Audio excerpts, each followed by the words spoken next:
Dahil daw sa galing mag-sales talk ng isang salon owner at nagpakilalang may-ari ng isang financing business, naengganyo rin ang isa pang negosyante na maglagay ng pera kay Yumi. Lumapit lang siya sa akin kasi talaga meron naman akong business na sa pa-swipe ng credit card.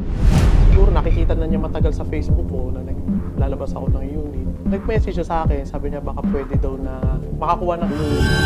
Pero matapos daw mabayaran ni Yumi ang unit, nabigla na lang daw siya nang biglang kumuha pa ito ng mahigit 10 units ng cellphone. Halos weekly, monthly, nagre-release ako sa kanya. Bago ako mag-release sa kanya, alam niya yun na may down payment. Yung down payment, okay din. Magda-down payment siya ng may 50,000, may 60,000, lahat. Nase-settle naman niya, nag-o-okay. Na magkapalagayan ng loob, nag-offer na rin umano si Yumi kay Erlinda, hindi niya tunay na pangalan na mag-invest sa kanyang negosyo. Tanong niya sa akin kung gusto kong mag-invest sa salon niya. Ang sabi niya sa akin, pang dadagdag niya sa renovation ng kanyang salon. Mula 50,000, umabot daw ng 900,000 pesos ang perang ininvest ni Erlinda kay Yumi. Mars, meron ka bang 50,000 dyan? Mars, meron ka bang 100,000 dyan? May 75 ka ba dyan? May 150 ka ba dyan? Paunti-unti yung labas, hindi isang bagsakan na 900. Buong akala raw ni Erlinda, lalago ang perang ibinagsak niya kay Yumi. Pero ang pangako nitong payout linggo-linggo, drawing daw pala. Noong January, pababa, okay pa lahat kami. Talagang pumalya lang kami noong September bago talaga ako manganak. Tinaon talaga yung mga anak na ako nung nagkaroon kami ng palya. 8.4 billion tsaka 900,000. So, nasa 9.3. Dahil daw sa matinding stress ni Erlinda, muntik pang malagay sa alanganin ang kanyang pagbubuntis. Nung time na yun, in-emergency na ako na panganak. Kasi dapat ang due date ko is October 21 pa. Birthday ko talaga. Pero napaaga, October 3, sabi, biyakin na ako. Hiling ni ng Annalyn at Erlinda, maibalik ang perang natakay sa kanila.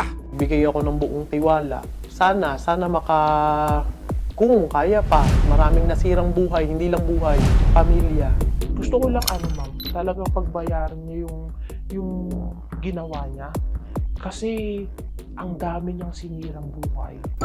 January 7, 2026, nakatanggap ng iba pang reklamo ang Criminal Investigation and Detection Group o CIDG Kamanava tungkol sa tumalbog na tsekeng nagkakahalagang 800,000 pesos. Ang itinuturong nag-issue ng tseke, walang iba kung hindi ang parehong negosyante na inirereklamo ni na Erlinda at Annalyn na si Yumi. I-encash ko lang daw po at wala daw pong panluloko pag nag-issue daw po siya ng check-in. Pero ginawa niya pa rin po at close account na po yung binigay niya po sa akin. Dahil may nakaschedule na pakikipagkita kay Yumi ang panibagong nagrereklamo. Nagkasa ang mga operatiba ng entrapment operation. Alas 5 ng hapon, nagsimula nang mag-usap sina Yumi at ang panibagong nagrereklamo sa isang coffee shop sa Malabon. Ang mga operatiba nakaabang nasa labas kasama ang resibo. Nang ilapag ni Yumi ang panibagong cheque, hudyat na ito ng CIDG Kamanava para arestuhin siya. May hiniing ka ba? Subok o reklamo? Inaapi o inaagrabyado? May kakanta o ibibisto? Idulog na, tumindig ka. May solusyon. May tugon. May ebidensya. Resibo. Walang lusot ang may ataso.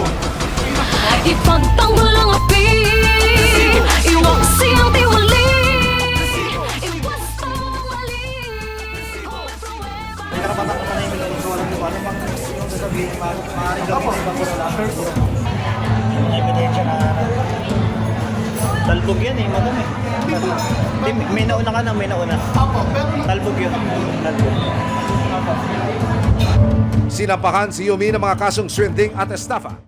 Maraming salamat sa panonood, mga kapuso.